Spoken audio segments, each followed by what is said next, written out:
This is News Forward. This week's topic, Sacramento's effort to build a replacement arena. On April 14th, anxious fans filled Sacramento's Power Balance Pavilion. Many suspected that the game between the Kings and the Los Angeles Lakers would be the last time the National Basketball Association franchise played as Sacramento's team. The game sparked an emotional outpouring for many.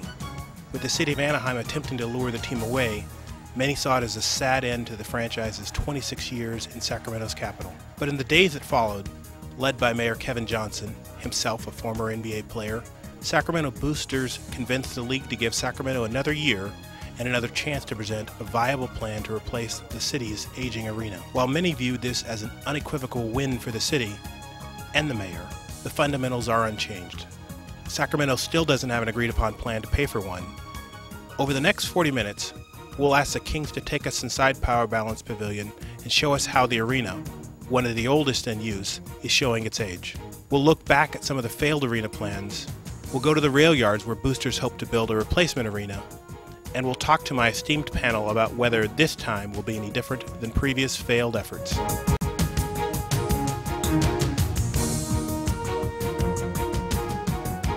Forward, I'm your host, Ed Fletcher. Let's get right to it and let's meet my panel. We have Sam Amick, a NBA writer for SI.com, Marcos Bertone, a columnist for the Sacramento Bee, and Eric Hogue at News Talk 1380. Welcome, gentlemen. It's great to be here. Thanks for having us. It seems like we've been talking about this for a long time. Why has this issue been so... Why has it dragged on so long, Sam? Why has it dragged on so long, Sam? Well, I mean, it's a long list. I mean, we need a longer program for that. I think, you know, you have so many moving parts. And if you look back to where the efforts began, you know, roughly 10 years ago, I think the economic situation in the country was far different. The ownership situation with the Kings was different than it is now. You know, things are different, and I think that you know, you've seen 3, 4, 5, 6, 7 failed attempts, and you know, I do think this current one is probably the most optimistic, but it's the 11th hour, as we all know, and we'll see what happens here. I think a big reason why it was delayed up to this point is that in California we don't have the traditional funding mechanisms for arenas. In other states, legislatures can unilaterally raise the sales tax to raise funds. That's what happened in Minnesota. It's happened in Houston and Dallas. And in California, it's against the law to do that. And the politics are completely against it. And so Sacramento has been in the same spot that other California cities have. If you look at the sports landscape throughout California, the teams are either in privately financed facilities or in old ones that they hate. Because there's no middle ground in terms of having a publicly financed arena. It's tough to get the vote, and it's tough to get the support for it. Yeah, I'd say about 3 things in the equation here. One might be the fact of just a lack of belief that something can be done. For a number of years, it was just we'll talk about it, but nobody really believed. There was no great passion to get something done, and a part of that is nostalgia. There's many people in this city who believe, hey, we don't want an arena. We want to go back to the old Sacramento, and they have what they have to play in now, and we don't want to be a part of that. And secondarily, I think just lack of leadership. There hasn't been real good leadership over the past 7, 8, 10 years to spearhead something outside of the owners of the Kings. So this equation a little bit different. Desperate people do and begin to say and talk about things that are needed to be done, and there has been some leadership in this equation. We'll talk about leadership some more, but first let's talk about sort of a threshold question. A lot of people have been talking about where to put the arena, how much it's going to cost, and who's going to pay for it. But I think a lot of voters are still sort of hung up on, do we need an arena? So we're going to take a look at what some of the proponents of replacing Arco Arena, or now Power Balance Pavilion, have to say about it. This is a video shot by Andy Alfaro, former photographer and videographer at the Bee. And I think some of you guys have been there and have seen what it looks like in there, but it's something that I think a lot of people still struggle with. Let's go to the video.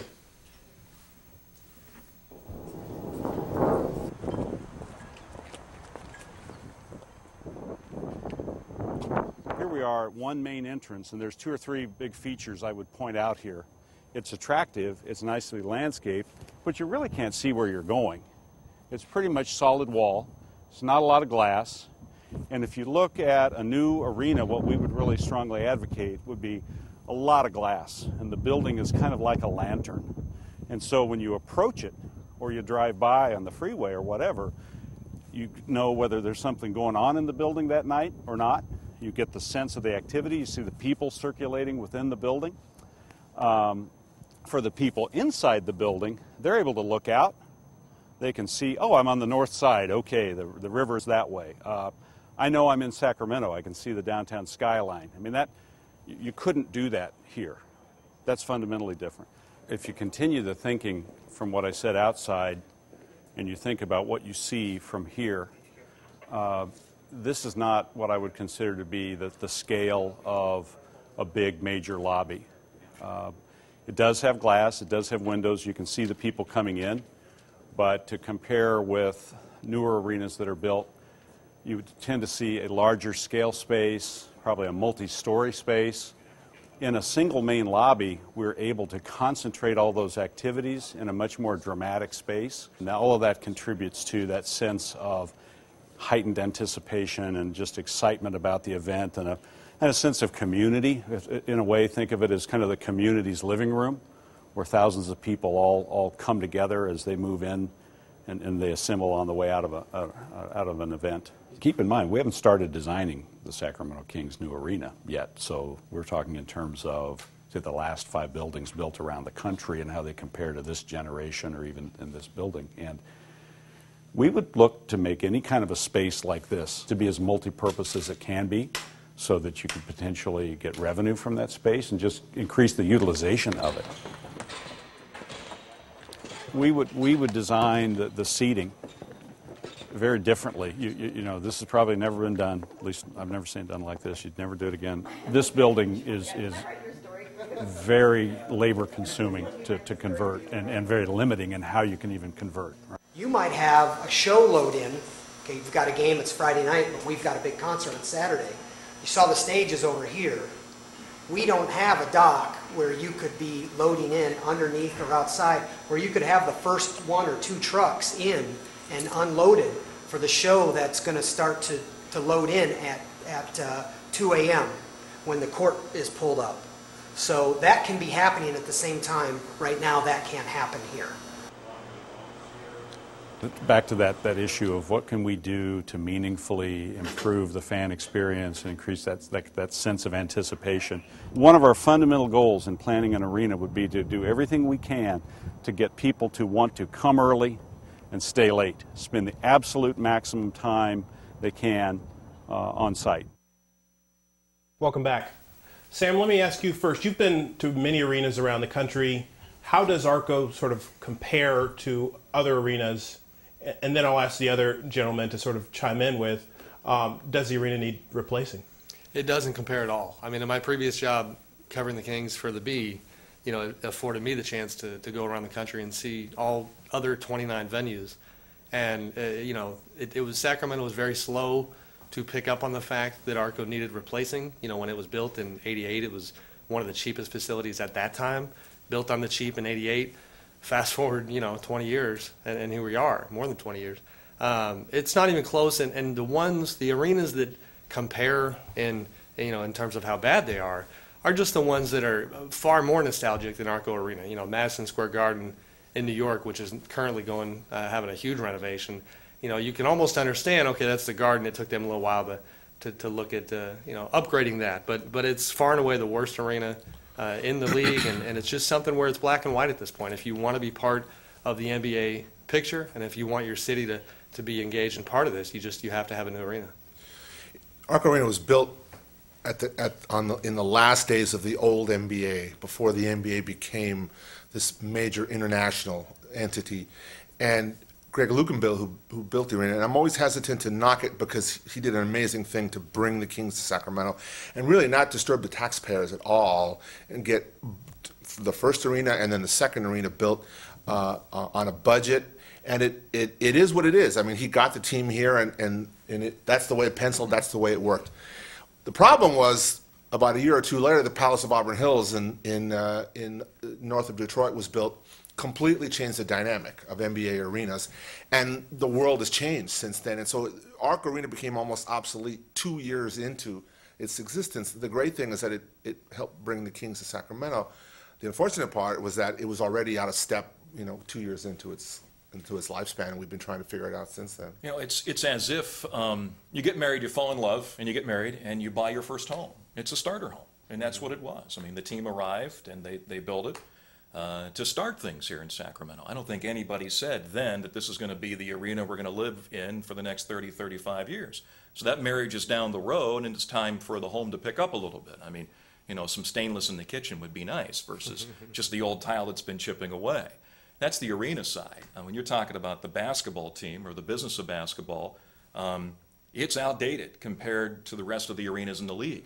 When you're talking about concerts or events like Cirque du Soleil, you can't see, you can't hear, you can't see. There's not a great seat in the upper deck to enjoy anything like that. And that's why the conversation needs to dovetail from just an arena to a sports and entertainment complex and something of a magnet for the city and not just for the Maloofs and the Kings themselves. Are voters convinced of that? Do they know that their arena isn't very good? Are the voters convinced that the arena is not good? Those who attend the game, yes. Those who go to a concert, I think they do. They understand that things have to change. Is that a majority of people right now? That'd be a tough call. We probably have to do some research to find out and see if a majority of people believe it's too outdated, too old. There's a little pushback on this too. Those team owners are rich. Those players make a lot of money. What do you mean I got to pay or we got to build a brand new home for them to play in? Until you understand the economics of it. One final point on the arena. If you're looking at the amenities of Arco or Power Balance Pavilion right now, you can buy the tickets to go see the team play, but if you're an owner of the team, you're not making any money because you make money on the amenity, on the surrounding brick and mortar of the arena, not just ticket sales. Well, I think people are coalescing behind the idea that there is a need for a new facility, and particularly one, if it was anchored in the downtown, to be a catalyst, either in the rail yards, and that's where the discussion is now on the rail yards. Another possibility, if the discussion ever went in this direction, is where the current Westfield Mall is. That whole area of downtown has so many dead spots in it that an arena could sort of lift the tide and generate other investment around the area, which downtown arenas in other markets have done. Sam has certainly seen that, not just arenas, but stadiums have done that as well. And so what we get stuck on is, okay, how are you going to pay for it? And how much of it is going to go to the Maloofs? And what's optimistic about this current process is that it's going to rely heavily on a private investor to come in and run it. And there will be a role to play for the city to make decisions, but it's going to be heavy private as well. And I do think that the politics are working in the direction that we need this. And to both of your points, it truly is about more than the Kings. 41 nights a year is what you're talking about, that sports team occupying that venue. And, the concerts, the writing's already on the wall. The NCAA has already pulled out. They don't want any part of being in Sacramento. Mm-hmm. The concerts, artists like Black Eyed Peas, Lady Gaga, all these folks that people want to go see are looking at that map, and they're starting to go around Sacramento. And so, I think public support, and do people believe it? If you don't believe it now, I don't think you ever will. That part, to me, is already established.